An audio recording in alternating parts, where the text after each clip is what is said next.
Welcome to Harder Than It Looks, Parking Uncovered, a podcast that illuminates real solutions to common problems within the parking industry. I'm your host, Brian Wolff, CEO of Parker Technology, and in each episode, I'll introduce you to real parking pros that will bring their own tips, tricks, and best practices to manage what we all know is harder than it looks, parking a car. On the show today is Nicole Hankins, a senior executive and parking industry veteran. Nicole Hankins is a senior executive who has spent her 25-year career focused on building business, operational excellence, and people frameworks that transform companies. In that time, she has driven hundreds of millions of dollars in top-line growth and bottom-line profit. Her leadership in these and other areas has proven integral to accelerating business expansion and securing the business of Tier 1 national accounts and creating unparalleled enterprise value. Say that 5 times fast. With her strategic vision and forward-thinking approach to technology, Nicole has succeeded at providing solutions to a wide variety of clients, including commercial, hotel, municipality, hospital, and universities. She's especially proud of the fact that her clients have been able to reduce costs and increase efficiencies through her leadership in restructuring and or streamlining operations and workflows. Nicole has had the privilege to serve on multiple boards, including Women in Parking, BOMA International, evidently the Hawaii branch, we should talk about that, the American Cancer Society, and the Global Advisory Council for the USO. Nicole was the inaugural recipient of the Women in Parking Impact Award, a first-of-its-kind award recognizing dedication to advancing women in leadership, fostering inclusion, and demonstrating commitment to diversity and employee development. Her work with women's leadership has allowed her not only to build programs, but also help companies implement and launch their own successful initiatives. In other words, she's been there, done that at a very high level for a sustained amount of time. Congratulations, Nicole, and welcome to Harder Than It Looks. Thank you, Brian. It sounded so wonderful. You wonder who that person is. It's you and your illustrious 25-year career in parking. That's so interesting. Well, that sort of leads us right into where I like to start podcasts. I like to hand the mic to you, and I like to ask you to go back as far as you want to go. You can go all the way back to your childhood if you want. You don't have to, but you can. And just take us through each step just to share with the audience how you got to where you are today. So the mic is yours. Well, I will only roll it back about 22 years. I'll save everyone from the tour. Okay. Detail. But a good place to start, and I think a wonderful story start, is in Hawaii. So I'm originally from Northern California, and I relocated to Hawaii to work for developers. And 22 years ago, there wasn't a lot of people that looked like me in our industry. And so it wasn't an industry that it was sought after. It was an accidental. And we hired a parking called Standard Parking. And little did I know that I would be working for them. The developers went and did high-end luxury retail development on Waikiki. If you've been there, you've probably been in one of the spots that we worked on. Yeah. And we would put standard parking into our facilities. And here I go, 22 years later, loved it, jumped in. Someone sold me on something that I had no idea what it was, and I wouldn't change a single day of anything that I've gotten to do. So it all started there. Okay, so 22-year career at Standard, which then merged with Central, which then became SP Plus, and I know one of the hallmarks of Standard and or Central is they move people around a lot. So did you move around a lot? I did. I would have a second award that says relocated the most. Is that right? Okay. So I wouldn't change that part either, that I've got 2 beautiful children and a wonderful husband, and they were so supportive. And it's ironic. My husband is military, and we moved more for parking than we did for the military. So that's saying a lot. That says a lot. And it was wonderful because I've gotten to live and expose my family to different parts of our beautiful country. And, we went from Hawaii, and I was relocated to Seattle, and it was before a tech company that begins with the letter A exploded in that world. And that was my first account. And we started there and grew quickly, and we're working for Vulcan, which is Paul Allen, and really had a great footprint in Seattle, and that team grew and did some fabulous things. And we went from Seattle, and they said, okay, Nicole, you've done this. What else are you going to do next? And Mark actually made the phone call and said, "Will you move to Boston?" And I said, "Well, I've actually never been to Boston before, but I'm in." And so talk about culture change from the three. Yeah.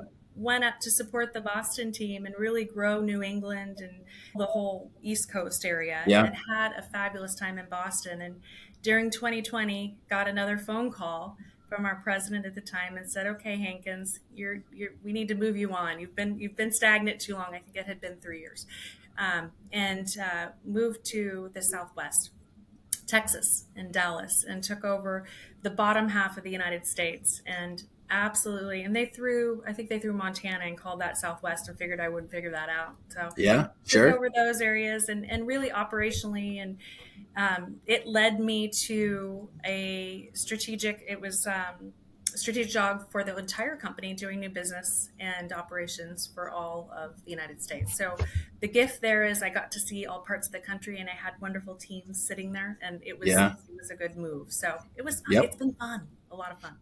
Well, you've gotten to see lots of different facets of parking, as we talked about in your bio. You've pretty much seen them all, right? All the different, and they're all a little different. I mean, we're all parking cars, but they're all just a little bit different, especially municipalities and universities in particular.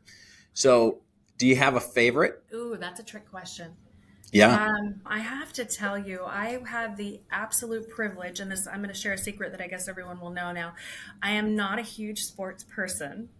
I love sports, but I'm not, if you ask me lots of sports, I'm in trouble, Brian. But I was put over game day, which is the Super Bowl. And I'm going to tell you, last year I sat in the headquarters during halftime and during the Super Bowl, and got to witness all of that firsthand and work with that team and support that team. And that was pretty awesome. I'm now kind of a sports fan. So that was in Houston, right? The Super Bowl was in Vegas last year. So okay. In Vegas. And all right.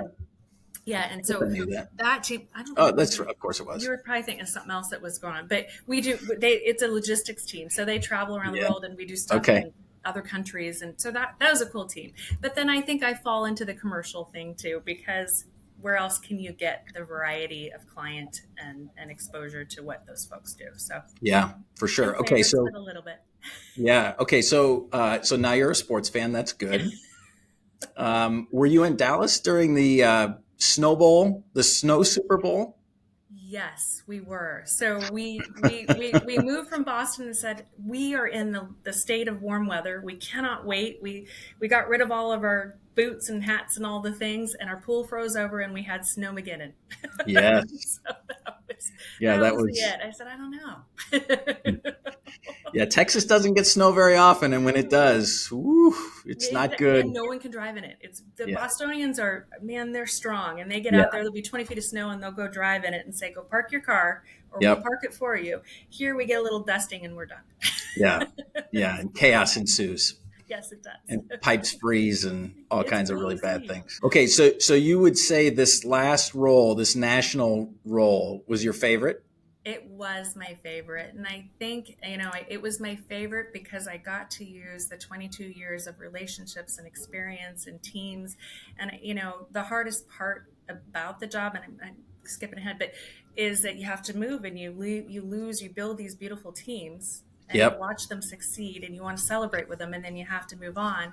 So that's the hard part. But the best part about the job is I got to go work with those teams again. So that's great. Well, so they obviously leveraged all of that. They earmarked that job for you because of all the relationships you've built, for sure. I hope so. Yeah, for sure. Okay, so in your bio, you talked a lot about increasing top line, increasing efficiencies. What role at SP Plus or at Standard do you think where you had the biggest impact on those kinds of things? And then just tell us a story, because people listening to this, one of the things we're trying to do is give them tips and tricks around operational efficiencies and operational excellence. So give us the Nicole Hankins secret sauce, if you will, for improving operations in a parking facility. So what we're all going to expect is for me to say dynamic pricing, technology, automated systems, maintenance, safety, data analytics, service standards, all the things, right? Yep. And I have to tell you, all those things take a play into your P&Ls and your EBITDA and all that. But I'm going to tell you, Brian, the biggest secret sauce is people. And I don't care if you're doing all those things and if you have the best technology in the whole world, and you well know, because I have worked with your amazing people, is that it's the people. And when I would go into these different cities and we would fix all those things or implement those things or bring in new technologies or look at the data, that's always there. And those are always givens that you can improve your bottom line and increase your revenues. But when you put the right team together and the right pieces of the puzzle together, and you know that so-and-so enjoys this particular element, and you put them in their element and they excel, this crazy, mysterious thing happens, and it's called success. And it's not the leader. It wasn't ever me. It was those teams. But that's the secret sauce. And I think people forget that. We're in the age of technology and things happening, but I don't think we can ever forget the importance of a human being. It always comes back to people, doesn't it? It does. And I do want to tell you a little story. Here's a good story. I love it. That's where we're going next. So tell me a story. So Boston's a good story, and I think that you're probably going to kill me for telling the story, but it was a good one. And when I started there, you got to remember, you got to earn your stripes. Who am I to walk into a city and assess the situation for people that, frankly, Brian, have 30 years of experience? And there's not a day that I don't learn something new, and I am never the smartest person in the room. And when I went to Boston and New England, I gathered everyone together. I said, I'm here, and I typically have a lot of energy. Sometimes it's a lot. And they looked at me and thought, what are you going to do? What value are you going to add? We're good. And the why are you here? I think the average tenure was 35 years there, and there was a lot to be learned. But there was some things, right? We all have things that we can improve upon. No area is perfect. And we gathered them together and put them on a bus. And this particular area hadn't gotten together for a very long time. And when we put them on the bus, we took them around to each and every client that we had. They said, oh my God, this lady's taking us out of our locations. We're taking our blinders off for the day. We're getting on this crazy bus. She has weird music. She's doing weird things. They're probably like, we're going to have to reassess our career patterns. We stopped at the clients and we asked them, why do you hire us? What's important to you? What do you need from us? And, here's your manager. But on the bus, we figured out we had over 300 years of parking experience. We figured out that some people were good at some things, some people were good at other things. We talked about the proverbial bus being our team. And you may not always like where that bus is going, but you're going to have a hell of a time and a good time while you're on the bus. And it's going to take you where you need to go. And we had a client that got on, and I can't do the Boston accent. I wish I could because I love it so much. But he got on, and he had worked for us back in the day. And he said, I have never seen, it's a feeling that you feel when you get everyone together and you start, and the synergies, and you start talking about what you can improve and what you can do better and what's working so well. And he teared up and started to cry. Everyone on the bus cried. And I was like, oh my gosh, but that you can't describe. And I have I do that in each of the cities that I go to, because you have to pull your resources together, and it's a feeling. It really is. And that they all know the Boston bus. I think I have a video of it on my LinkedIn, but we had a great time. And everyone has a role to play. Some people are in the back of the bus, some people are in the front, some people are not on the bus. So everyone got the analogy at the end of the day, and we all laugh about it to this day. I absolutely love that. The analogy of the bus, right? So Stephen Covey, was it Stephen Covey? I think it's Good to Great. So that's not Stephen Covey. It's called The Energy Bus, and I cannot remember the author. But okay. Google all right. Well, we'll look that up, and we'll get that in the show notes. Yeah, that's good. But there's also, again, I won't know who it is, but he talks about getting the right people on the bus and the wrong people off the bus. But I also love the part about there are people that are comfortable in the back and some that are comfortable in the front. Look at you. That's fantastic. That is an ear tugger. Somebody's going to use that idea. So that's really good. So you do it everywhere. Every place that you've went, you've gotten the bus, and everybody sort of gets the analogy, like we're on the bus today, but we may not be on the bus tomorrow. I love that. That's really good. But the idea of getting everybody together and just building esprit de corps and getting a culture of we're all in it together. I love that. I love it. I'm going to try it. Yeah, Yeah. we do. Where there's a driver, we all have roles and we need everyone. So, and figuring out where your role is. Yeah, for sure. Okay, so you talked about, and I'm skipping ahead because I'm going to cheat a little to sort of lead into the next question. You talked about one of the hard things is you build a team and then you leave. So I'm wondering now, after 22 years, what does the Nicole Hankins coaching tree look like?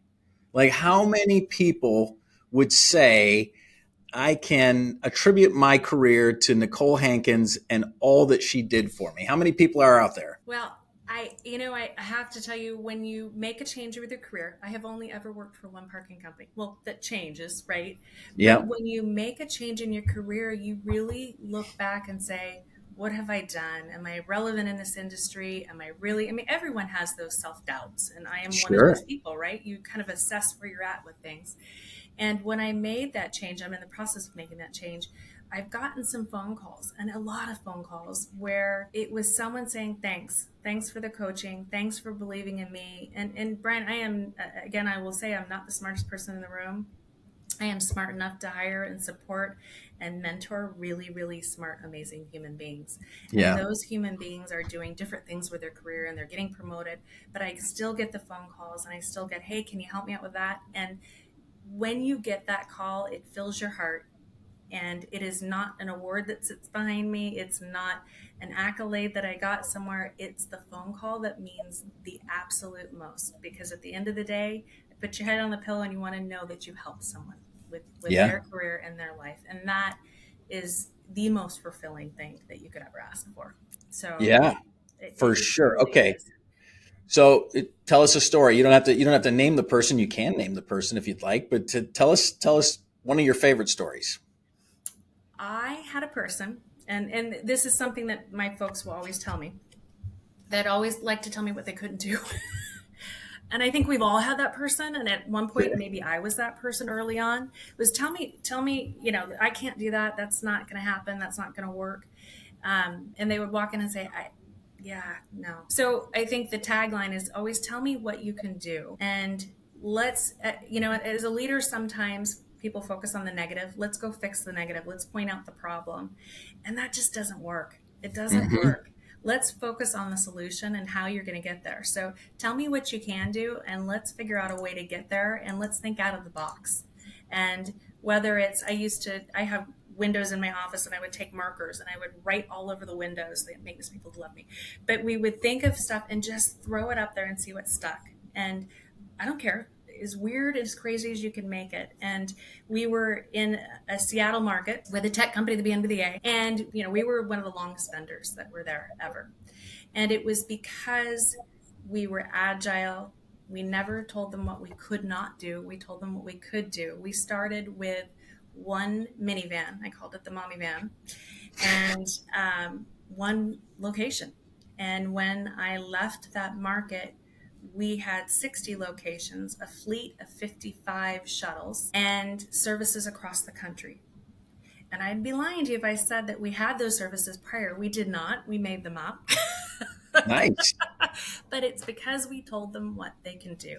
And when you tell someone what you can do, you're going to see your bottom line increase. You're going to see morale improve. You're going to see many things in a positive way change. And it's just changing your mindset and thinking in a positive way. So. Well, I want to go to work for you. Yeah. Right? I want to get on the bus. I'll sit right in the front. And then we're going to talk about all the things we can do. What I love about that is that for people that work with you and for you, when you get into a mindset of we can do something, it's not no, we can do something. Let's figure out. I like one of the perils of becoming a bigger company is you start to get a little bureaucratic. You start to get a little slower, you start to plod along, and we all long for the days when you could make decisions fast, right? You could say, okay, I'm going to put these two people together. We're going to make a decision and we're going to go. And I'm trying like crazy to preserve that as things begin to scale. There have to be rules and processes and procedures, and there's things you can do and can't do and all of that. But it sounds like you did a great job of sort of striking a balance between working for a big company, but making all of your people feel like they were working for a small company. Thank you for saying that, Brian, because that was one of our struggle, right? Because people are going to say, oh, you work for a very large publicly traded company. You don't have the ability to do those kinds of things. And that was always what I was up against with my competitors, right? So Yeah. you're not going to be able to do anything. So we came up with a what if game too. Well, what if? And those big company rules always kept us safe. But what if we did it this way, and this way, and we got the big company to make different changes because it resulted in fabulous bottom line results. Yeah, results, right? Yeah, And your and customer teams that were happy. wound done. Yeah. Yeah. Huh. So there's a gray area in there somewhere, and I think you got to what if it. Yeah, I love we had big companies and the rules kept us safe. I like that concept a lot. So you've got the rules to keep you safe, but then you can play fast and loose with things that don't matter as much around staying safe. So you went from one mom van to 60 across the country for Amazon. Is that, are we allowed to say that? The company that begins with an A. Yes, Got it was actually the 60 was just in the city. Wow. And there was hundreds of thousands of more in different books of business that we did. And books of business that we had never dabbled in before as a company and really got into because the opportunity arose and the what if and the we can do this. Yeah. And I think something else is I get to do this. Yeah. Not I have to do this. Yeah. So I get to go, who does that? I mean, you and I get to sit in front of different people every day. I don't think you ever know what your day is going to look like, but you get to do that. So that's a privilege, not a job, right? Well, what I can see really clearly from you is that you're not looking for what I can't do. You're looking for the possibilities. And that's really important because yes, you can follow the rules and you can go hide behind the policy book and all those things, but making magic happens when you step just a little bit, when you look just a little bit different at the problem. I could tell that you did that a lot. Your customers probably absolutely loved you because you delivered. There was a customer that said once, and this is another good story, but she was tough. She was a tough one, and she made us better. And in many different ways, because you come in thinking, sometimes you walk in thinking, well, I'm a big parking company, right? You're nobody, right? You're only as good as your last. She said, you know what? And it was early on in my career. She said, think of me like a bank, Nicole. And I said, well, okay, I kind of do. And she goes, not that way. She said, you want to constantly be making these deposits, whether it's in, taking care of me, whether it's in going above and beyond. She goes, because one day you're going to have to withdraw. And when you withdraw, you want to have enough deposits in my bank that I'm not going to cancel you. That was 21 years ago. Those words resonated with me to this day, that we all make mistakes. We're all going to have them. Stuff happens every day. It's part of what we do for a living, but just have enough deposits and make sure that when you have to take the withdrawal that you've invested into your clients. I think I wrote a column about that it was, I'll say 6 months ago. It was probably 2 years ago. I've written the column for 5 years now. But it was just that kind of thing. And the ability to get grace or to receive grace from customers when you have gone above and beyond. I love that she rendered it explicit for you around the banking analogy, another great analogy, right? Just make sure you've got more deposits than withdrawals, because if you're always playing fast and loose with their allegiance or their loyalty, you give them no reason to be loyal to you. Yeah.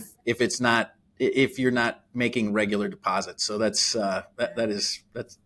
I'm going to go read your column because it's something I believe in completely. Okay, you tend to ignore it, but until it happens, and they're like, ugh. Yeah. So I cannot remember. I remember writing it because I remember the theme, but I don't remember what I called it. Now let's talk about your ascent as a woman in parking and the struggles and the progress. Have we made progress? You know what, Brian, we have made progress.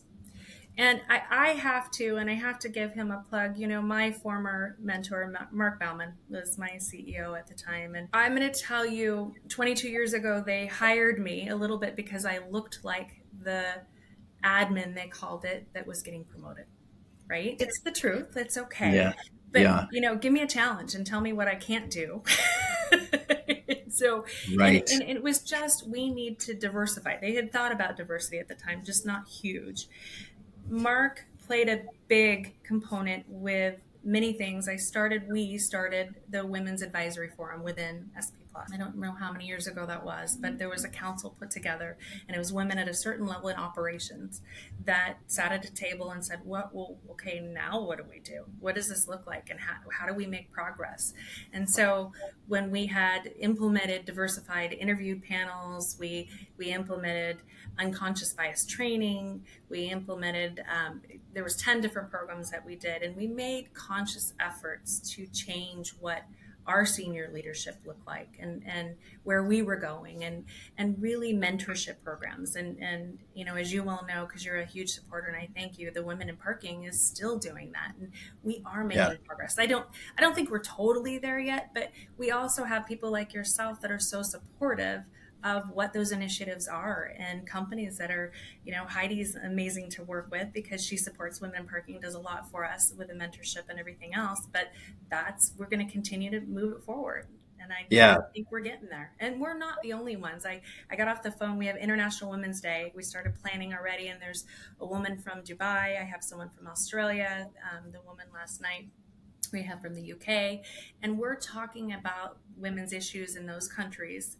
And we come together and collaborate. We're a lot further along than we think we are, and we forge together to continue the movement of forward thinking. So yeah, that's good. Well, and again, the sense. So women for sure, but I also get the sense that you're also supportive of all kinds of diversity in parking, not just women, right? There are, I've made a forthright or an intentional attempt at making sure that I'm super inclusive in the podcast and then in my thinking around the network and all of those things. I'm sure you've done same sort of thing. Just trying to make it a more inclusive environment overall. And that includes men too, Brian. So I feel like, you can't, you have these women's leadership groups, and but it should not just include women. You should have men also, because I think we're talking about diversity, and that includes everyone. Your opinion, my opinion, someone else's opinion. You want everyone, you bring that to the table together, and something strong happens. So it's not being inclusive of just women, it's putting everyone at the table. Well, in the end, if you expose me to the things that are being talked about, I can learn.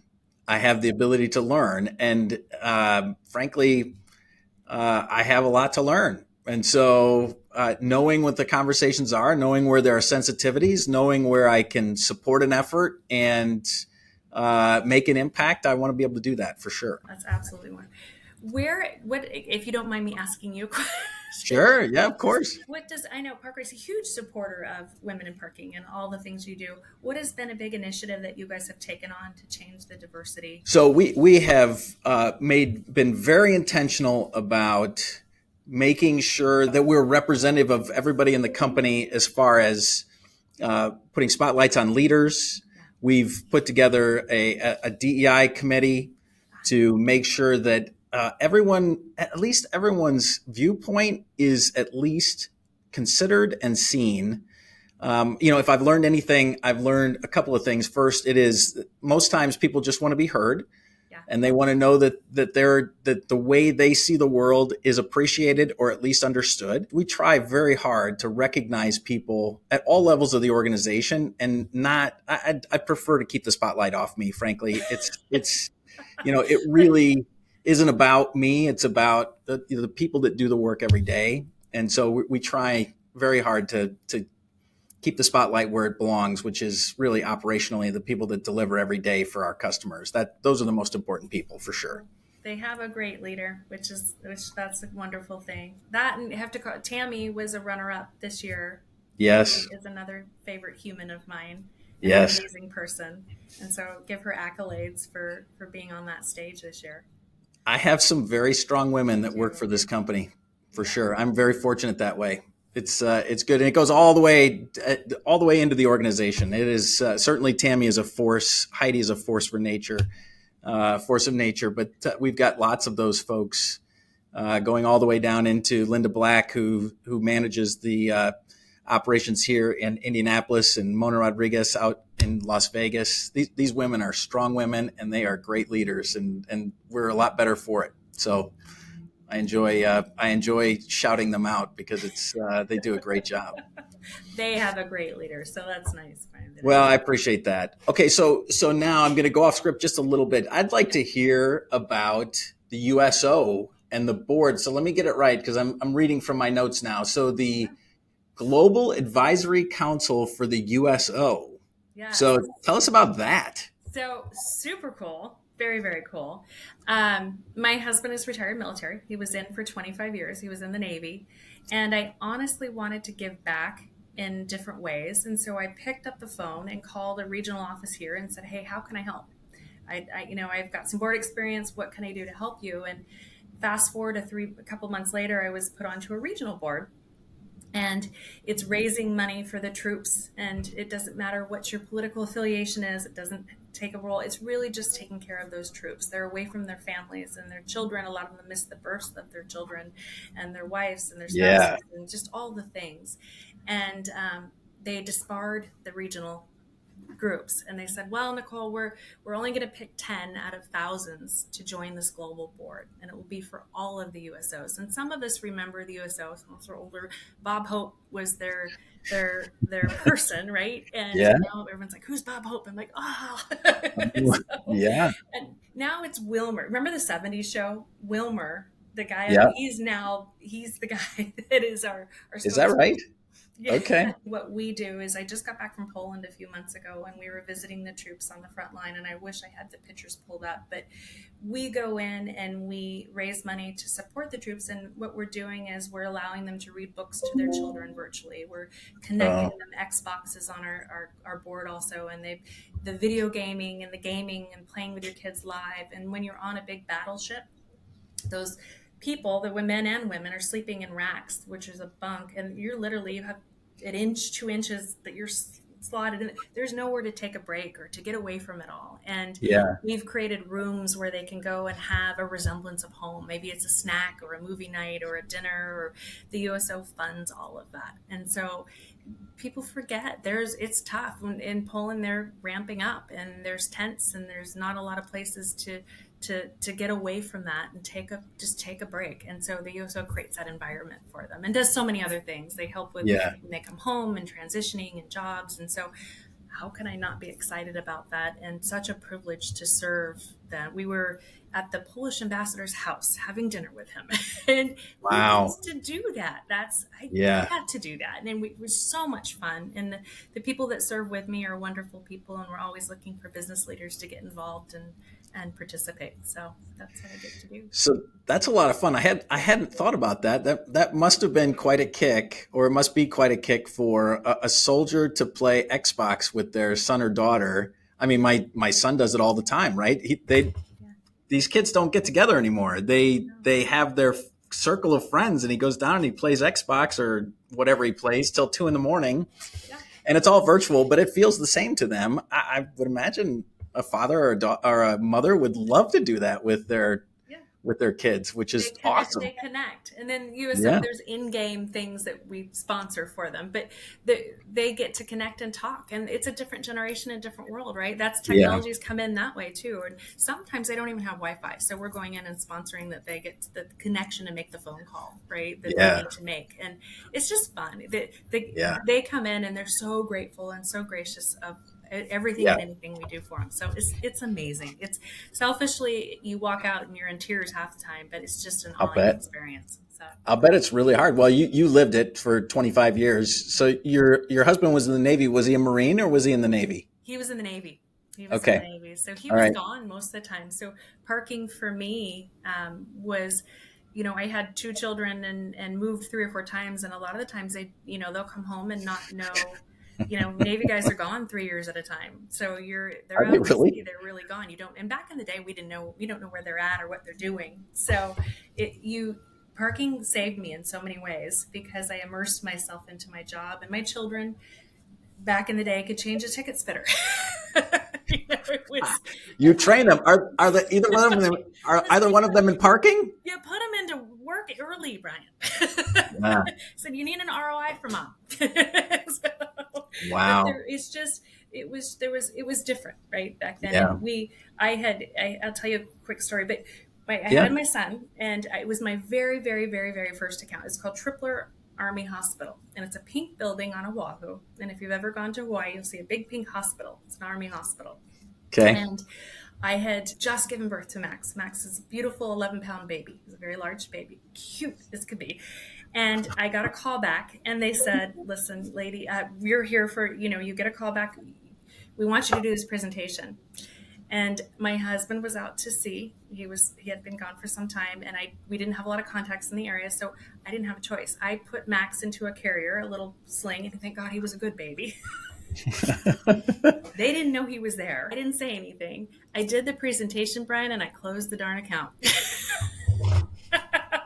Yes. I will never forget that. I did tell them later, but I wasn't going to give it up. That's awesome.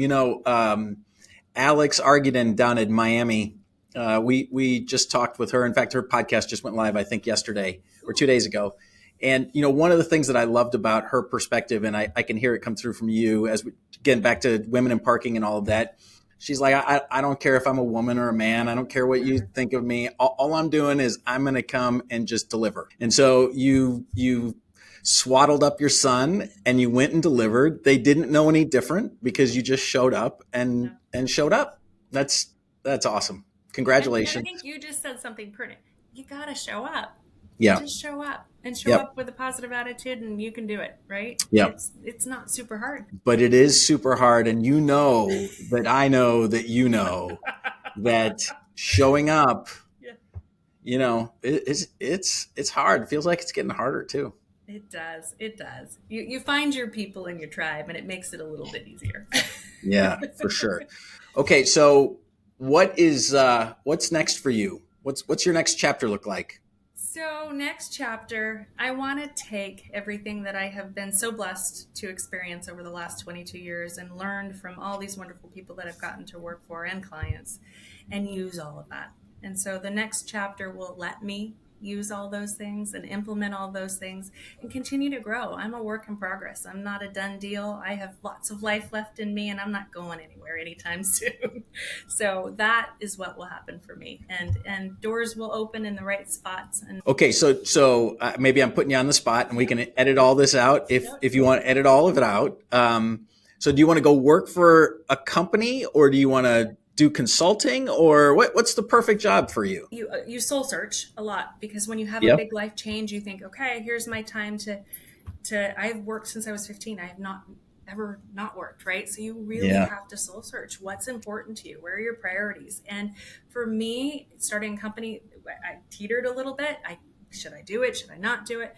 But then I love the synergy of working for a company. Yeah. I love the synergies of having other people and lots of people and resources and helping them grow, being all over the United States and having those experiences and those different cultures and the different contacts. For me, bringing that to another company and working for that company to grow it is where I want to be.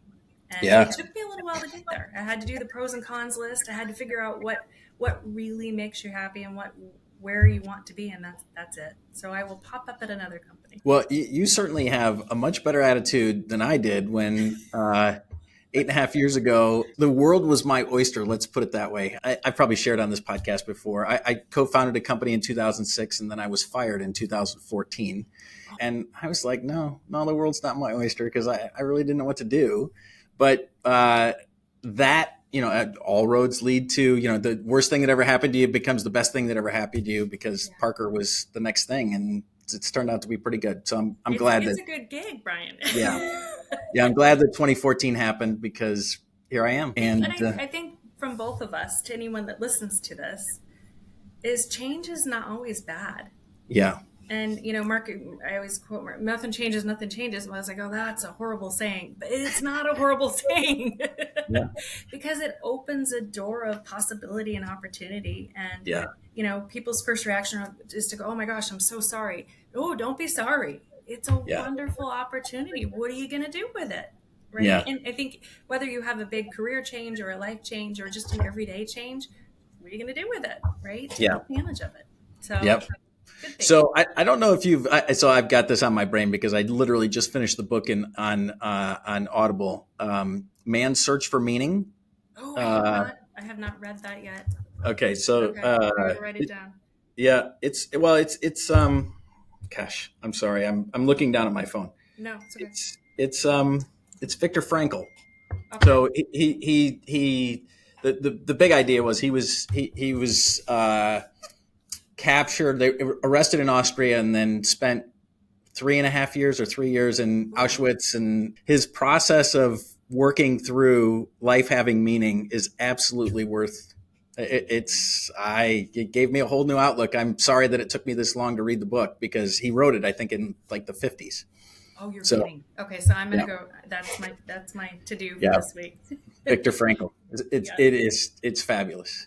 So, all right. So let's transition into what I call the lightning round. It's not really the lightning round. It's more like 6 standard questions that I ask everyone. And I bet you've got multiple answers to this one. So the question is, what phrase is Nicole Hankins known for? So if someone in the organization, down the line, up the line, utters a phrase, everyone knows that originated at Nicole Hankins' desk. Tell me what you can do. Always that go back to, I think we talked about it a little bit before, but just tell me what you can do. Tell me what you can do, not what you can't. And they will always repeat that. And it's teamwork. It's the team. It's always the team. And, we and I don't know if I have time for a quick little story again, but yeah, of course, you've got as much time as you want. It's your podcast. You can take as much time as you want. No, don't be sorry. Tell a story. We have weird methods of bringing teams together. We had one team where we like to shut our doors, and you define yourself by the size of your office, and it was a team that was very hierarchy, and I had all the doors removed from the offices. HR got some phone calls, and I shoved everyone's desks into one big room, and they're like, "Oh God, she's a nut job." Which might be kind of true, Brian. Talk about mentorship. There's nothing that I can't say or do that you can't hear, and that you're not going to say that I can't learn from. And we did that. It was before COVID, clearly, but we moved them all in, and that team will repeat those 2 phrases to you instantly: transparency, team, and tell me what you can do. No doors. So what I love about that is desperate times call for desperate measures, and your instinct told you that we've got to get rid of these doors and we've got to break down the hierarchies because, there are no titles. I like to run very flat organizations. I tell people all the time, my job is not more important than anyone else's job. We all have a job to do. And by the way, I probably can't do their job and they probably can't do my job, which is the definition of a perfect organization, right? There's some overlap. But we all have to be in this together. We all have to understand that our jobs, each of our jobs, are important, and it's all one big team. So that's good. There's a book that I will plug, and I happen to have a copy of it sitting here, so I can show it to you. It's called "How Full Is Your Bucket?" too. How full is your bucket? Yeah. I haven't, but I'll put it on my list. It's a good read. I think listening, a lot of what you're doing with this podcast is sharing knowledge with other folks and other people. And we would have bucket calls. We delivered buckets to everyone. And everyone has an empty bucket at one point in their life, right? Or day sometimes. Yeah. And the goal for all the leaders were to have a bucket call. Make it through, was part of your evaluation, and do bucket calls. And the bucket was, Brian, what makes you happy? What do you feel like we need to do better? How can I serve you? How can I, make your day easier? What can you do? You forget your frontline people and the folks too that are not in leadership positions have a wealth of information. Listen. Yeah. And then take that data, measure it, report on it, and follow up on it. It's hugely successful. So bucket calls. Bucket. All right. How full is your bucket? I'll get that. We'll get that in the show notes too. All right. That's a good one. So what can you do? That's the Nicole Hankins phrase. I might steal it. Okay. So now what is the second question is, what is the hardest thing you've ever had to do in your life, not parking, in your life? What's the hardest thing? Is pursuing my goals in adversity. Having someone tell you, no, you're not going to get promoted, or no, you're not ready. And it happens to all of us, right? Yeah. And Yep. I wasn't ready. But no one likes to be told, you need to work on that. And learning how to say, I hear what you're telling me, Brian, and I'm going to work on it. And here's the things I'm going to do to get there, because we are all works in progress. And knowing that you will always be a work in progress. The day you stop learning is the day that you need to really reconsider what you're doing as a leader. Yeah. And I think that kind of summarizes your career path and some of the adversity that you face. And I think, like your other guest said, it doesn't matter if you're a man or a woman, just get the job done. Just do it. Right. There's no chip on the shoulder. It doesn't matter who I am or what I am. It just go do it, and do it with a great attitude. Yeah. Get the job done. I love your humility when you wanted a raise or wanted a promotion and they told you weren't ready, and you were an open vessel. Yep. You were listening with both ears and being honest with yourself. Oh no, it's super hard. Yeah. It's really hard. But I think too, you there's fruit there. You see yourself progress in your career faster when you're open to the critique or the feedback, and that you're really, and that just doesn't mean smiling pleasantly. In Texas, they say, "Oh, bless your heart." It's not one of those. It's not right. Right. It's really taking it on board and doing something. Yeah. Being honest with yourself. That's good. Yeah. Okay. All right. So what was the hardest thing about your parking jobs? So pick one hard thing in your parking job. What was the hardest of all the things you had to do in parking? I think it was moving around with when you get a team, you want to celebrate their success and stay with it. And I think the hardest thing is, the best thing was moving around, but the hardest thing was moving around. And it was because you build these wonderful teams and you see their success, and and there's a turn period. There's a grace period when you make changes that positive things happen, or you have that success. So, but I think the blessing for me in the end was getting a position that I could oversee all the teams, or be able to support all of those teams. So. Yeah, that's good. You're bearing the fruits of your labor. That's awesome. All right. So if you could wave your magic wand and fix anything about parking, what would you fix?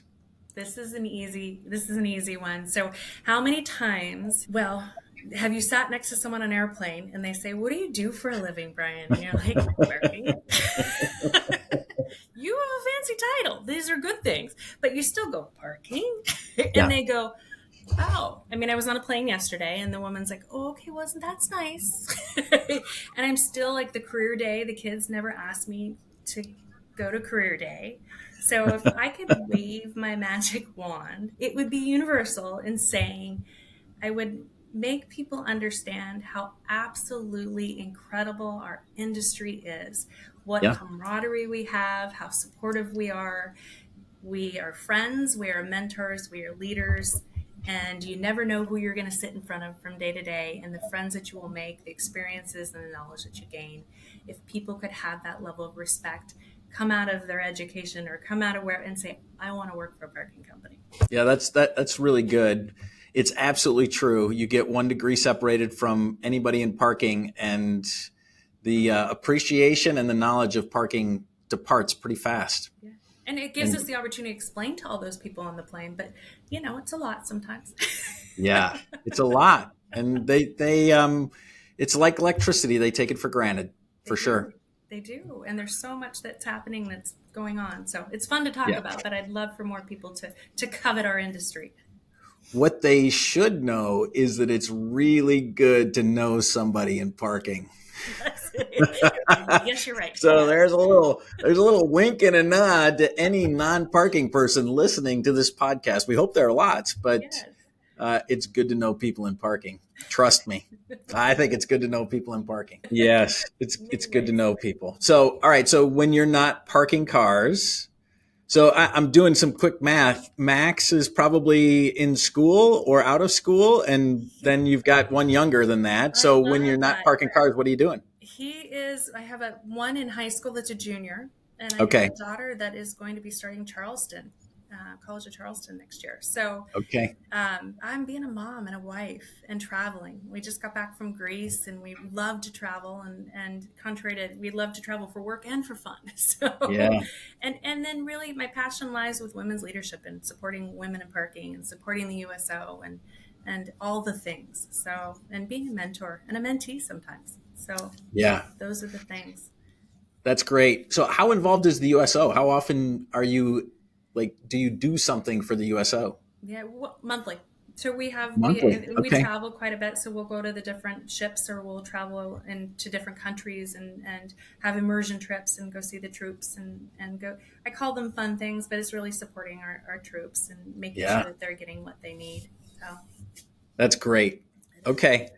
All right. So the last question is, what are you most proud of? That's a hard question. You My can gut pick a tells me, couple if you want. yeah. If my gut goes to I'm proud of the people that I've worked with and the successes and the teams that I've worked with. But then I also take a personal note. And 20 years ago, my daughter was a lot younger, and we were doing videos for this women's advisory forum, and she had not always the easiest time in school.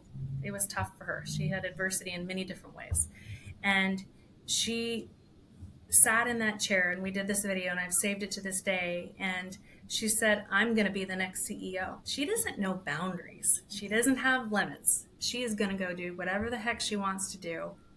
That makes me proud. Makes me proud as a woman and as a mom and as a parking professional, that if she wants to go do that, our industry will be more than accepting and supportive of it.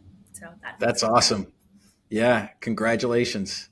That's great stuff. Make sure you say thank you to your husband for me and for all of us here at Parker. Thank you. That's I tell all of the military folks that I meet, I did not have the guts to do that.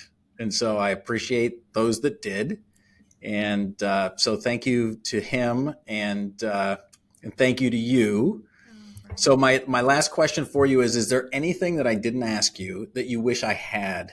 Or I can hand you the mic again and say, what parting thoughts would you leave us with, or what questions should I have asked you? I think that you have asked me, I think you hit on them all. I tried to think of ones that weren't in there, and I think we've hit them all. I think we talked about team. I think we talked about industry. We talked about what's important, leadership, people, which is the message I love to.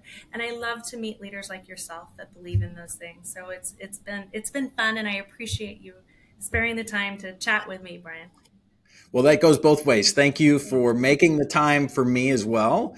If there's anything that we can do on your search for the next chapter, I'm all for it. I'd love to help you. And any company would be really fortunate to have Nicole Hankins.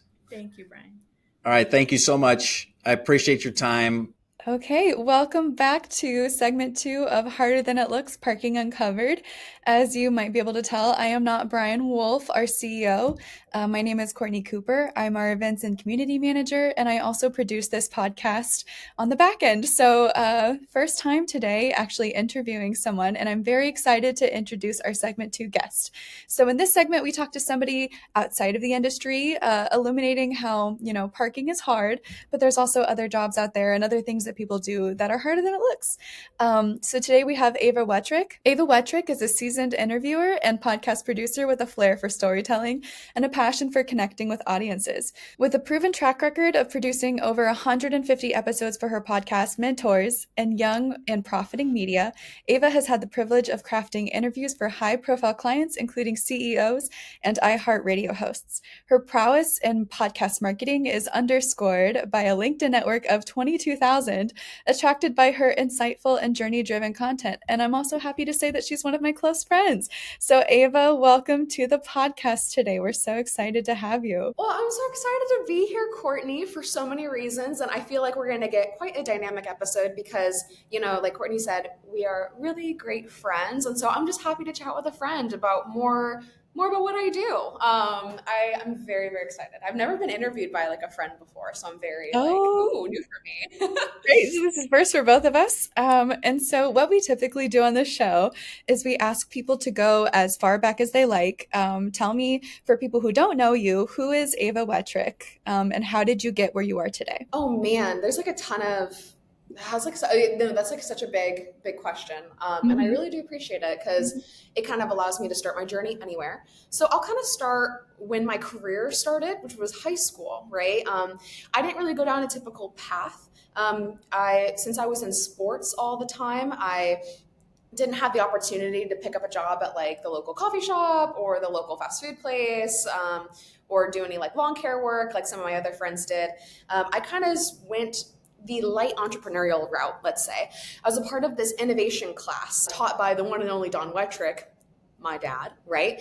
And in this classroom, a lot of young people, a lot of high school students, they wanted to build their own projects, build their own businesses, and just do whatever they wanted. And for me, that was building a podcast. And the reason I came to that conclusion was because I was actually driving in the car with my dad one day.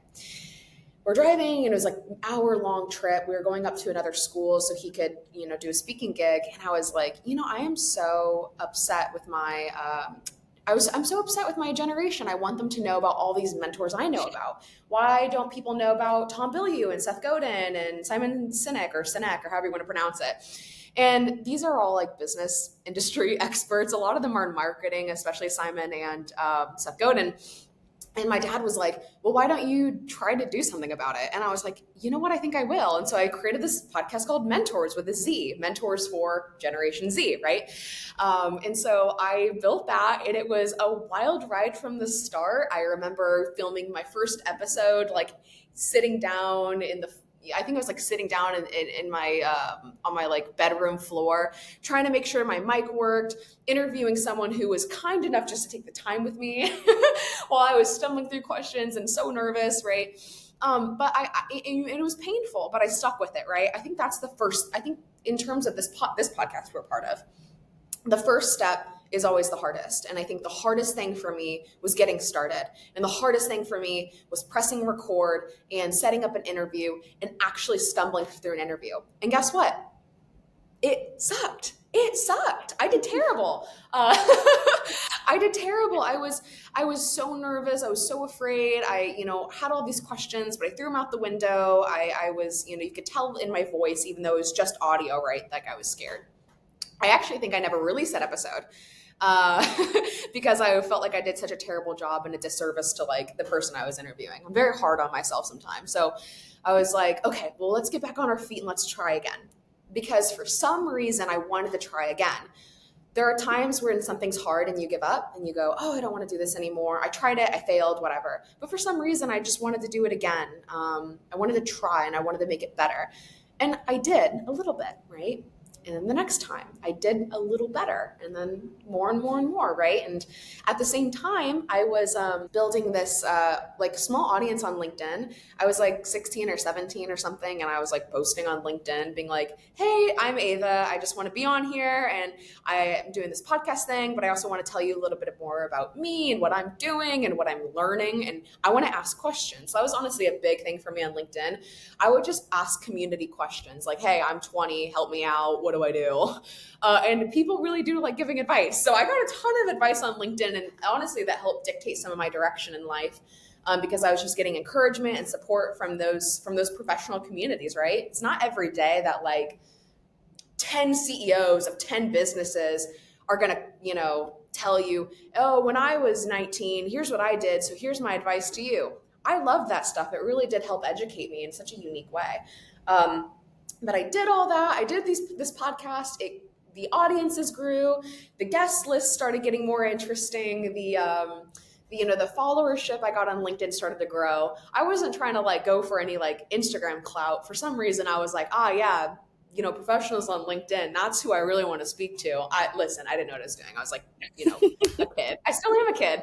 But all that did really well. And it culminated into a ton of fun things. Like, I think that one of the crowning achievements I had that was because of my podcast, I got involved with with like the United Nations in a way. Like I forget the name of another like nonprofit, or maybe it was a for-profit, but they were like, hey, we want to invite you to Geneva, Switzerland, to this World Youth Forum. We want you to, be in participation with and talk to the world and listen to the world. And I was like, oh, sure. Awesome. Like, that sounds great. So going off and seeing the world was amazing and incredibly difficult. I was one of the only Americans in the room, and I was the youngest attendee that year, I believe. And that was hard. I was very scared, very nervous. And it was a country that I've never been to. And English kind of was and kind of wasn't spoken. I got by, but I think the dominating languages were like French and German. And so I learned to say like, please and thank you a lot in like French so I could get by, right? At least I could be polite. And then in terms of that, college hit, and then COVID hit at the same time. That was really hard. I only went to college for 3 years. I graduated the year early with a bachelor's and, a major and a minor, but in a concentration. But everything was affected by COVID. I didn't really have a normal year of college. I only had 2 normal semesters. And the last semester of my college career was just normal because they said, hey, no more masks. We're good. So that was really interesting. And then freelancing, I dove into the freelancing world for a long time. Right after college, I wanted to do things on my own and be entrepreneurial. I tried it and I tried it and I tried it, and it was super fun. I loved it, but I also did not like it. And so I wanted a full-time position. And in trying to do that, I got myself involved in a really wacky podcast that I'm now producing that I had to go out to Africa to make. So that is my story. I know I went on for a little long, but No, I feel like with everything you've said, it's funny because you'll sometimes gloss over things for like one sentence, but there's so much to expand on. I have so many questions to ask you. The first thing I wanted to touch on before we go into VETPAW, the United Nations, and like even landing there is going back to mentors. You mentioned that you're in a way like you were mad at your generation for not knowing certain things and not I do find the same thing. I'm borderline Gen Z millennial. We're not sure which one at this point. But it's very interesting how it's a completely different generation. The way they perceive information, take in information, and the way they work is a lot different. And so I know you said you were mad at your generation, but I actually want to know, what would you say the biggest misconception is about Gen Z and about you in particular and the Gen Z workforce? oh my gosh, there's so many things I could say about that. In terms of like my anger, I was more like, oh, how could they not know about these amazing professionals? I think my passion came from an interesting, fun little place. But oh my gosh, Gen Z in the workforce. I mean, from my perspective, from my experience, and from my own friend group, right? I am surrounded by highly motivated, very determined young people. They are hungry to learn, they're hungry to work, and they're hungry to execute. And I hate to say this, but on a media level, right, when the world is talking about Gen Zers, we're seeing the same rhetoric that millennials have been given for when they started being in the workforce. And that rhetoric is always the same. It's always, oh, these kids are too lazy and they don't want to do anything, right? Millennials got that treatment. I wasn't around for older generations. I'm going to bet that generations before us got the same treatment. I think it's always this common, like, as technology increases, we think people get lazier.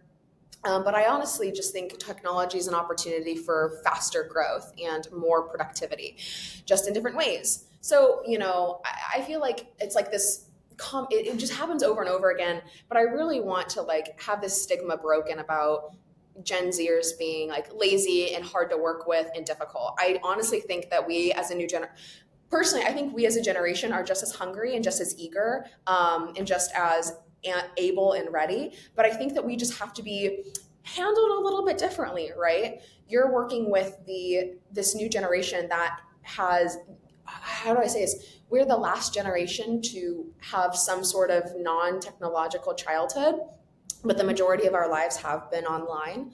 So we're going to function a bit differently and operate a little bit differently. And we have different perceptions of the world and how communication works, right? That's another big complaint I see. Gen Zers don't know how to communicate in a professional setting. And I honestly can't agree or disagree with you on that because I haven't been in corporate settings where Gen Zers locate. I have been a part of a lot of startups. My work has been very remote, and I'm used to a lot of freedom, and I'm used to a lot of creative liberty with my speech, especially on the professional level. So I can't say too much there, but what I can say is that, we probably do need a few tweaks and adjustments in terms of how we all come together and operate, but that's just generational differences, and it's nothing we've not seen before. But I do hope in the next few years we can kind of, die down this whole, oh, they're lazy, because we will always hear that. And my generation will be saying it about Gen Alpha and Gen Beta, right?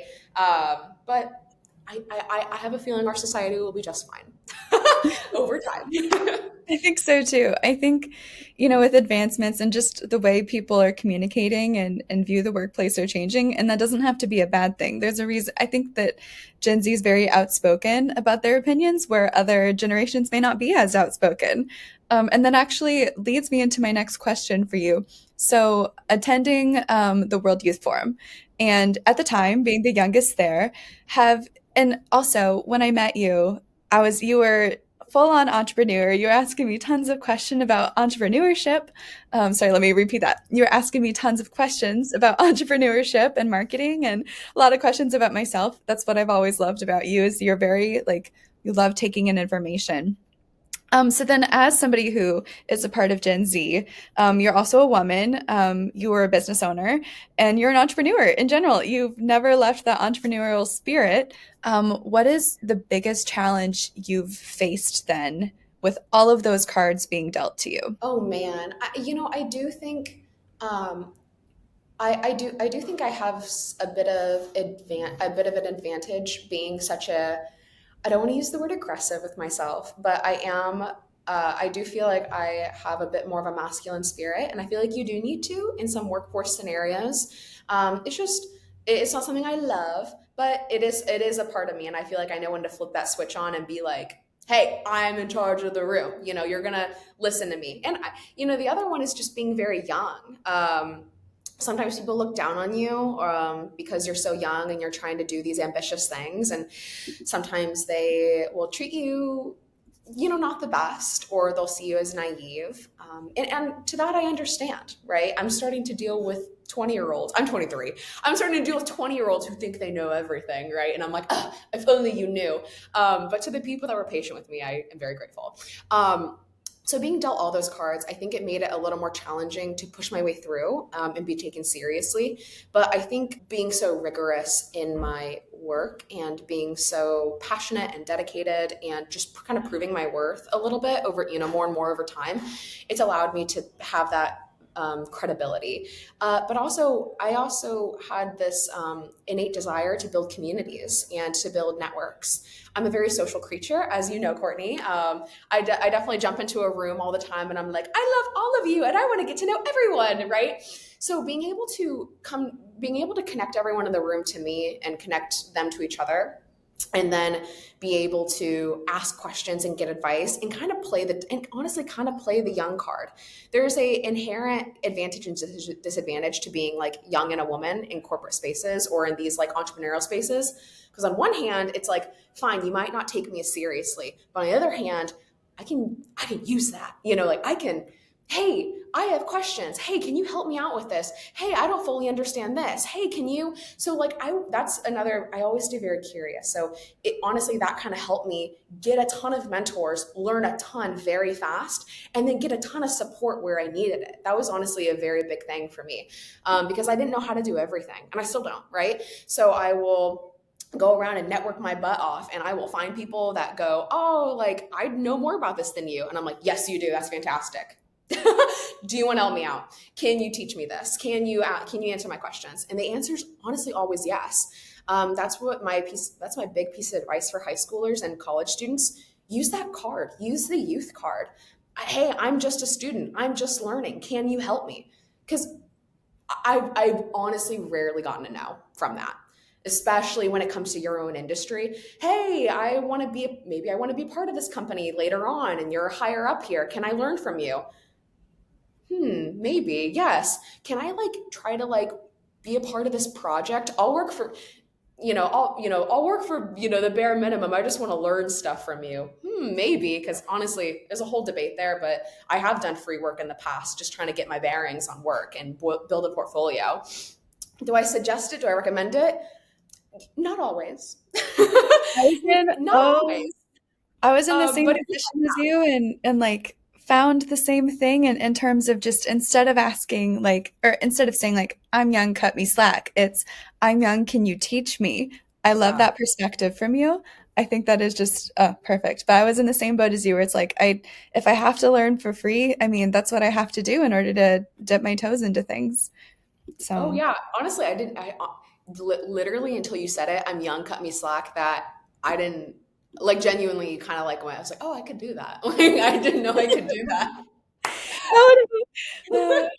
Uh, Maybe I'll do that next time, I'm just then, I'm just an early 20-year-old. I don't know anything. and But at my point, it's like, yeah, I'm turning 30 next year. I don't know how much longer I can pull the I'm young card. But I agree with you that it is an opportunity to learn. It's an opportunity to, let people know that like, okay, you can give me grace in these ways, but then just help me grow. And I'm actually curious then, when you're in terms of growth, and you've talked about a lot of different people that you had wanted to show to Gen Z as like, okay, this is somebody that you should know. This is somebody you should learn from. Who do you specifically aspire to be? there are so many people that come to mind, but in like radically different ways. Like, so not to be like super personal, but you're a mentor to me, Oh, genuinely. And I was actually, no, I'm serious. I was telling, we have a mutual friend. His name is Ben.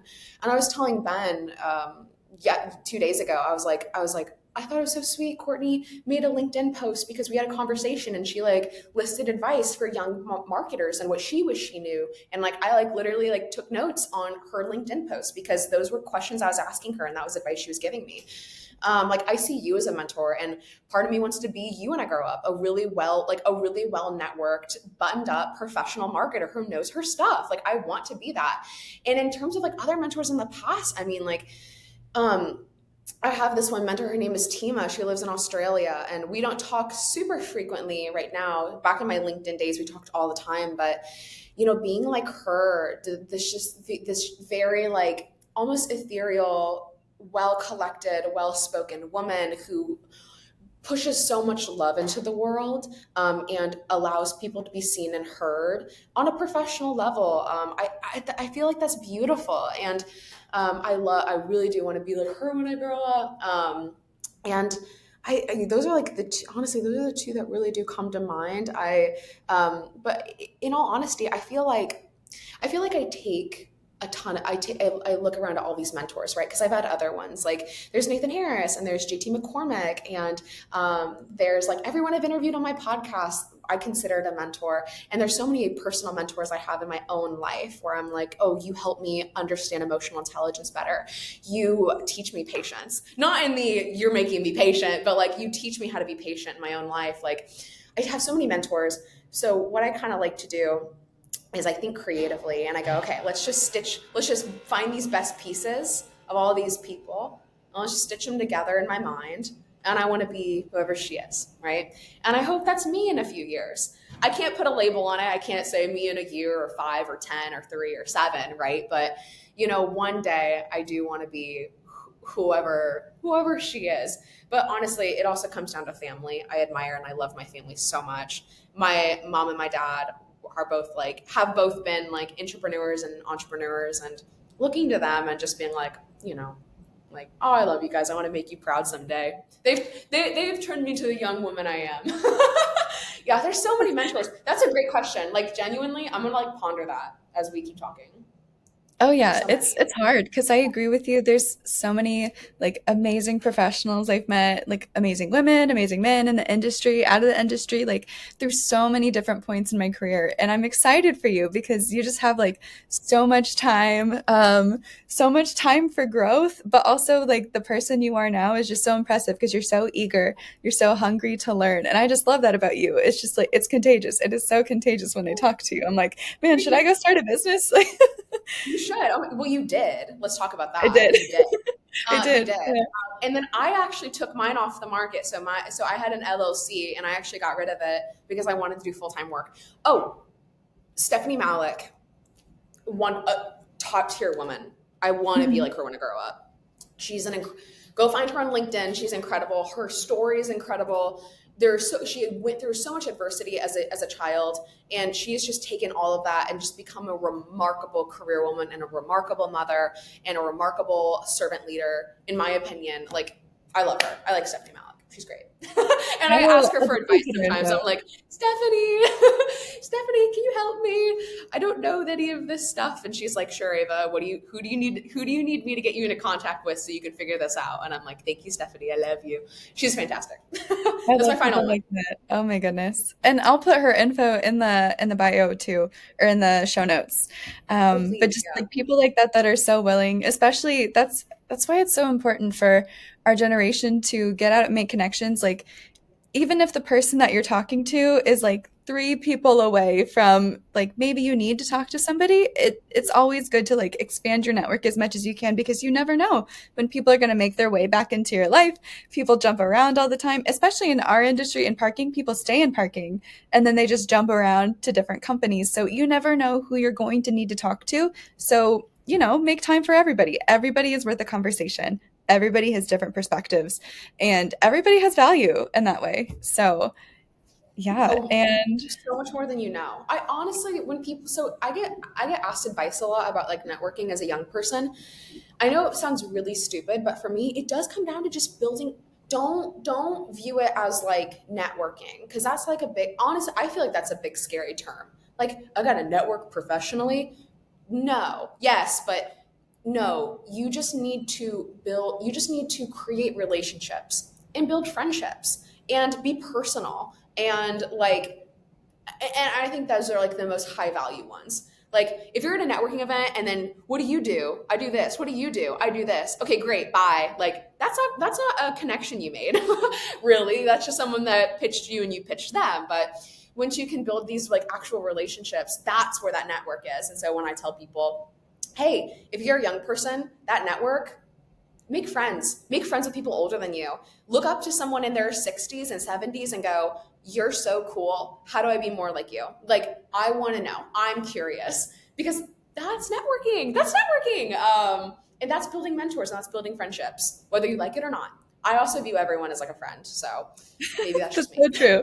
There is no stranger to Ava. I feel like anybody could go and talk to you and you would just I think our first conversation was like a 2-hour-long conversation with each other, and it just instant friends. Yeah, and I was like, you walked away, and I was like, she's so nice. I don't know her name, but I liked her a lot. And then I just found you again. It was so ridiculous. It was so fun. Oh yeah, I love womanhood. I do. I love womanhood. But so then on the heels of networking, I'm really curious then how, and I know that you're in your personal life, especially super passionate about animals, especially animals that are in need. But I'm curious, how did VETPAW and that specific podcast get into your lap? What was the process like to go to that? Okay, yeah, it's a wild story. So I wanted to be normal. I wanted to stop doing all this crazy things I was doing. For context, right when I graduated college, I decided to take a leap of faith, and I said, guess what? I only have a pet snake. She's very cute. She's a corn snake. Her name is Rosie. If I can take care of my corn snake, feed her mice, it's not that expensive. I'm going to take a risk and be a little entrepreneur freelancer, and I'm just going to figure things out, and I'm just going to learn. Because guess what? I didn't love my major. I loved my professors. I loved my peers. But journalism, hard news was not for me. I did not picture myself going into a newsroom, right? So I was like, I'm going to do something news adjacent. I'm going to do storytelling. But how do you tell a story? There's 1,000 ways you can do it, right? So I went on the hunt to explore how to do stories, how to tell stories. Well, that landed me in marketing, kind of, freelancing, right? Graphic design, content creation, website builds, videography, photography. The question was always, can you do that? And the answer for me was always, yeah, I can figure it out. You have to stay very, very open to learning when you're so young, right? You have to be very open to learning all these new things. So I was.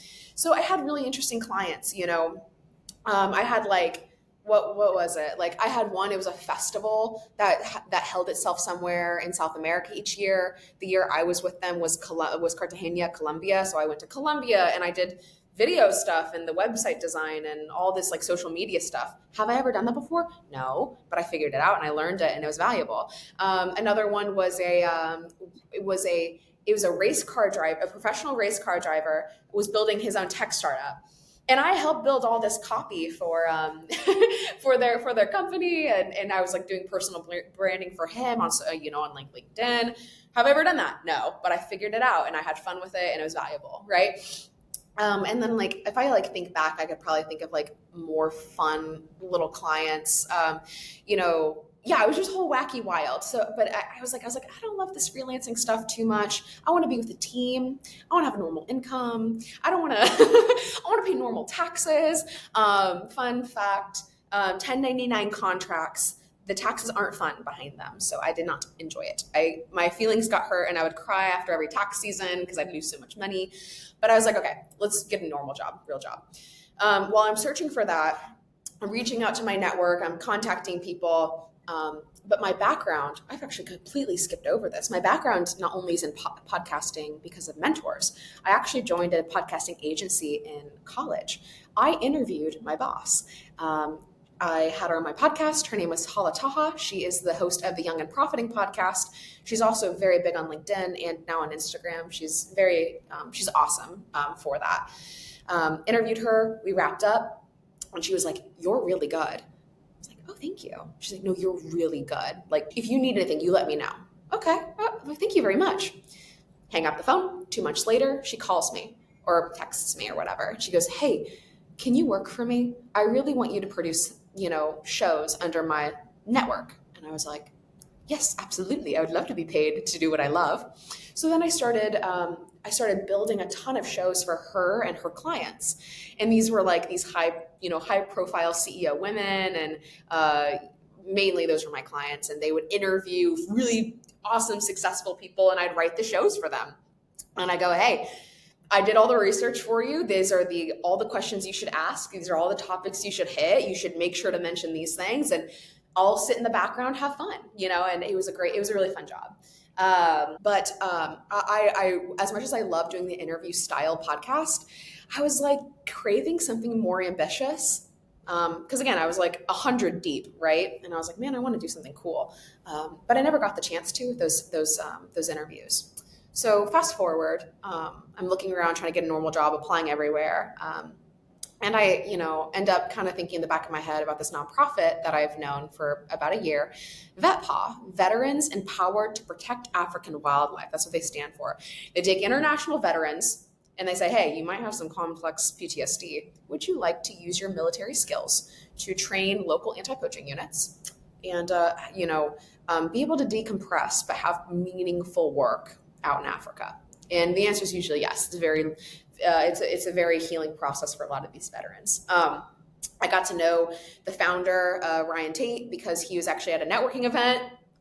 Always network, always ask questions, always meet people. I met him and met his wife, and they were super amazing, told me all about it, stayed connected with them. And, I was like, man, I really want to maybe I want to make a podcast. I don't know. But I'm applying to all these jobs, but I'm not getting any bites. Actually, I was getting bites, but either it wasn't aligning or I was like 5 interview processes deep and I was losing my mind or whatever.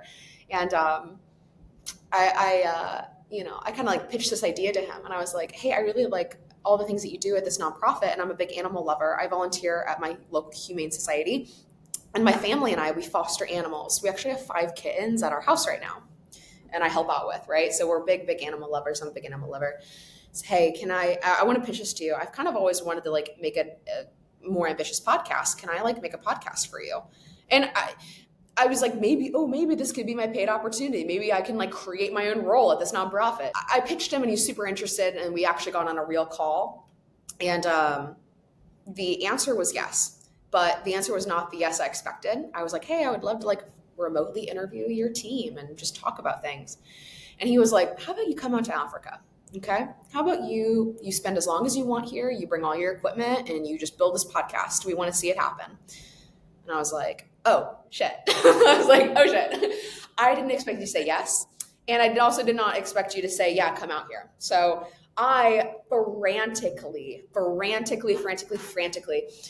started to build this show. And what does that look like, right? Like this was so hard, by the way. So getting down to the root of this show, tell me about something that's harder than it looks. This was, I had never built a podcast like this on this scale. I have never done anything like this before. I was learning everything as I went. I was flying by the seat of my pants. I was terrified.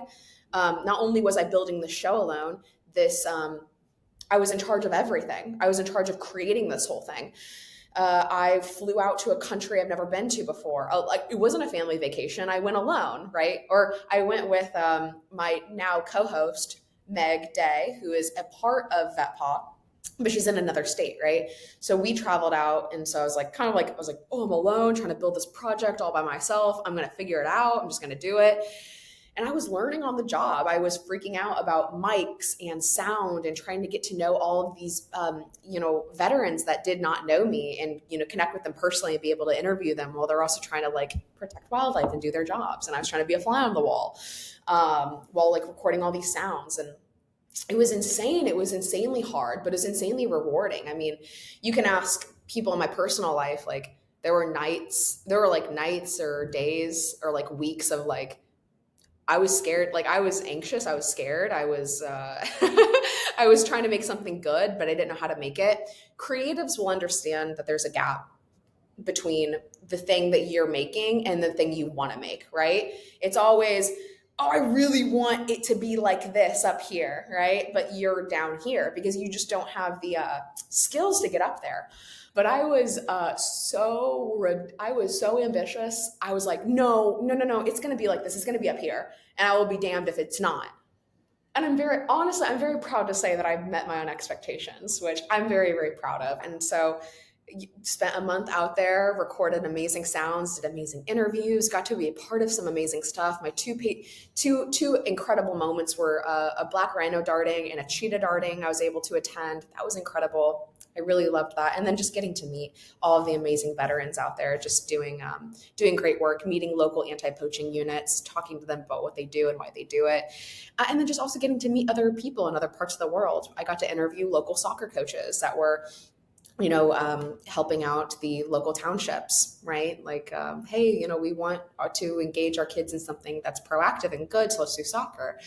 And getting to talk to like other anti-poaching units like the Black Mambas, the first all-female anti-poaching unit. Oh my gosh, that's crazy. They're very famous. And being able to learn from them about what it's like to like be a woman in their community and be able to take on a job like this when no one else had done it before either. It's incredible. But yeah, I know that's a bit of a tangent, but that's kind of how it all built. And I came home back to the States, and now we're in post-production phase. As of October 3rd, we have a trailer out. You can go find it, which is really fun. It's just called the VETPAW Podcast. It's around 2 minutes trailer of me and my co-host explaining what we're doing and why we're doing it. And we have 2 episodes that are fully done that are in our back, we're going to be releasing in the next few months. And then we are going to have a total, my goal is to have a season of 8 episodes, a first season. And we are working on the 4th and the 5th episode right now. So we're pretty far along into our post-production phase. It's a labor of love. And I forgot to mention, when I say this was creatively ambitious, and we elevated the idea of interviews, because I was like, oh, I'm good at interviews. I want to do something more than that. We have multiple interviews per episode. And it's narrative. So we're not just sitting down and talking to one person. We're walking you through a topic or a story. And we have immersive sounds. We have, great music. We have sound effects. We have so much. I'm very proud of my sound designer, Daniel Huber. He's incredible at what he does. He's actually a student at Ball State. But it would not shock me if someone tried to pick him up after this show. I'd be honest, be very proud. He's very talented for just being he's very, very, very talented. That's the whole thing with me. Like, age does not matter. If you're good at what you do, you're good at what you do. And he's young and he's good at what he does. And I love it. Yeah. So sorry, that was a big tangent, but that's what we're doing. Episodes pending. Well, I am very excited to hear it, and we'll drop the trailer and the show notes as well. So if people want to check it out, I'm very excited. It sounds like if National Geographic was a podcast from what you're describing. And I know you have National Geographic shoes too, or you had them. Fun thing about National Geographic. So this is the whole thing about networking, right? Like, reach out to people. I didn't think I had a shot at doing this. I reached out to other people and they didn't respond. Weirdly enough, the podcast, I think it was the podcast producer for National Geographic's podcast. He works for NASA's podcast now. Crazy leap, I know, Nat Geo to NASA. I hit him up on LinkedIn and I was like, hey, I'm building this thing and I love your podcast. I love National Geographic. I know you're with NASA, but I love what you've done at Nat Geo. Do you have any advice for me? He got back to me and he was like, let me know how it goes, girl. He's like, here's what I would do if I were you. Have fun. You let me know when it's done. Okay. And I was like, oh my gosh, I was freaking out. He texted me back when I was in Red River Gorge, Kentucky, rock climbing. And I would never forget that. I was like losing my mind. It was so fun. But yeah, always network, always be knowing people. You never Always know be knowing. who will reach out. Yeah, always be knowing peeps. So it's funny because I feel like we've touched a lot on networking this podcast and connecting with people. And with that, I sort of want to move to our lightning round. I'm going to ask you 5 or 6 questions and answer as quickly as you want. But I'm excited for these because there's some of these I know the answer to, some of these I don't. So the first question in our lightning round for you is, what phrase are you known for? If people hear it in a conversation, they're like, oh, that came from Ava, and I'll let you answer it. Okay, I was like, if you have one, you let me know. My family, I love you, but I'm very big on that. Like, I love you, but, and they're like, okay, Ava. If it's my friends, it'd probably be, oh my gosh, what phrase am I known for? Probably like a high-pitched hi. Oh my God, hi! That's a big one. And then also hissing and clicking. That's like a phrase I'll use. Like, I'm hissing, I'm clicking. Screaming, crying is another one. Like, I'm screaming, I'm crying, I'm losing it. Just very casual. Those are my first come to mind. Do you have any? Do you have a I phrase? do. And I heard, so there's a few that come to mind. I think when I first met you, I heard babes a lot. I don't hear babes as much anymore. Not to embarrass you or call you out. But the other thing, and this will lead into another question that we have for you, but I also hear you say, you got it, a lot. Like over and over again, I hear Ava say, you got it. And I'm sure you'll explain why. And my next question for you then is, when you're not being an entrepreneur, marketing, and I know you're a little bit less on the entrepreneurship side now, but like when you're not podcasting and working and like you do so many things, what do you do for fun? Oh my God. Okay. So recently I've gotten back into reading.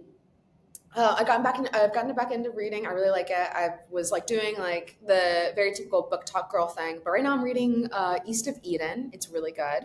And then rock climbing. That's how Courtney and I know each other, from rock climbing. So I rock climb indoors and outdoors. And then spending time with friends is very important to me as well. And volunteering at the Humane Society. That's another big thing I do. So at least once a week, I'll be feeding dogs or walking dogs or petting cats when they need to. Those are my big ones that I like to do for funsies every week. Yes. And oh my gosh, you are so busy. I love keeping up with what you're doing and seeing anytime you get a new foster animal in your home, it just like melts my heart. Like, do I need a dog right now? No, but she's pulling on my heartstrings.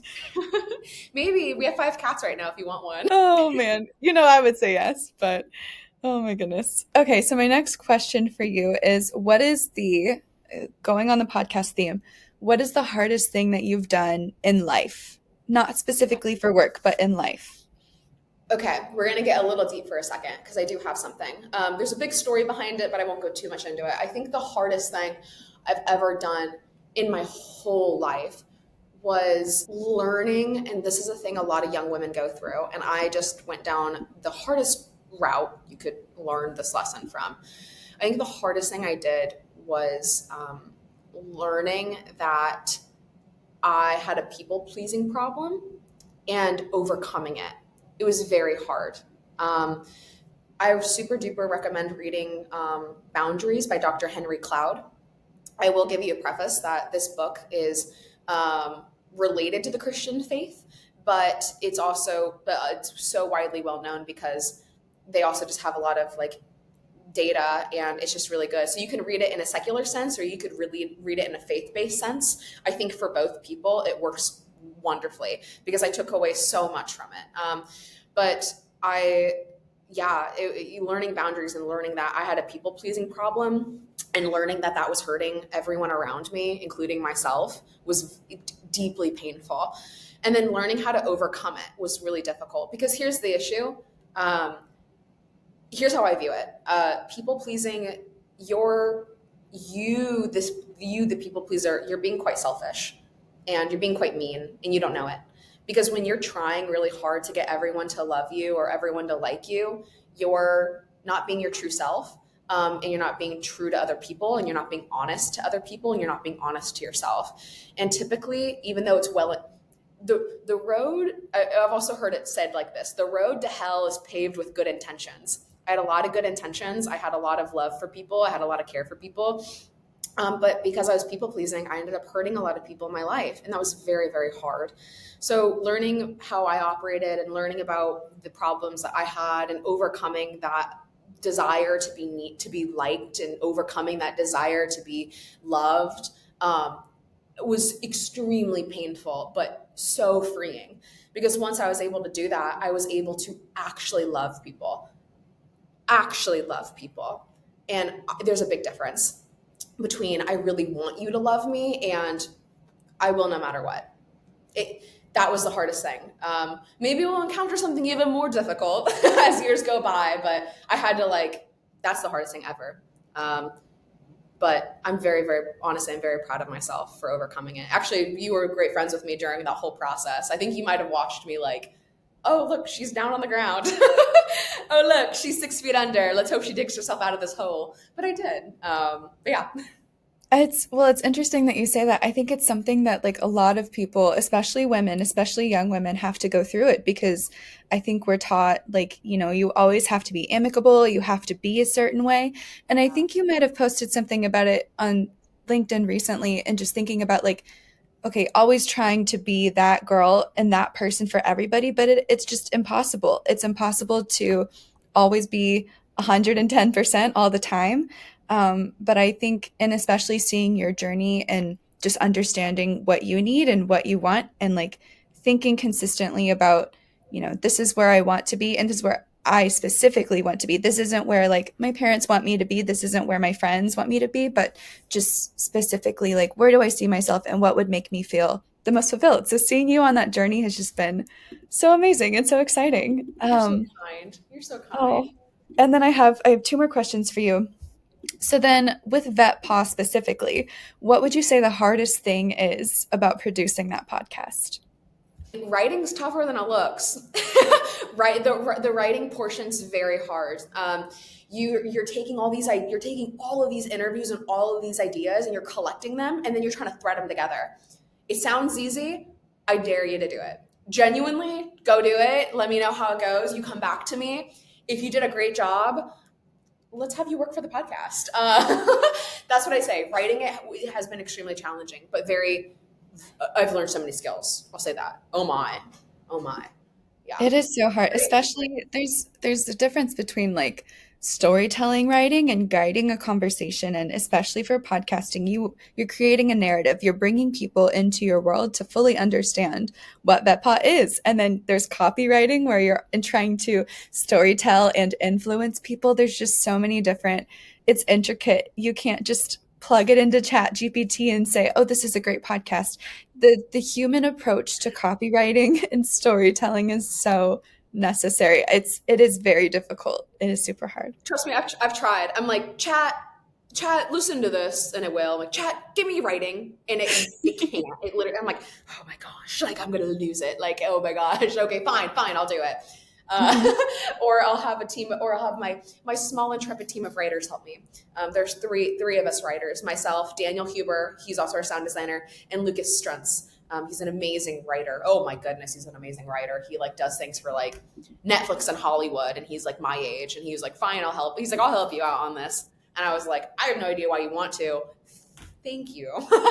Oh my gosh, thank you. He has a big YouTube channel. Go check him out. I'll send it to you. He's we have so many plugs, so many people to put in the description.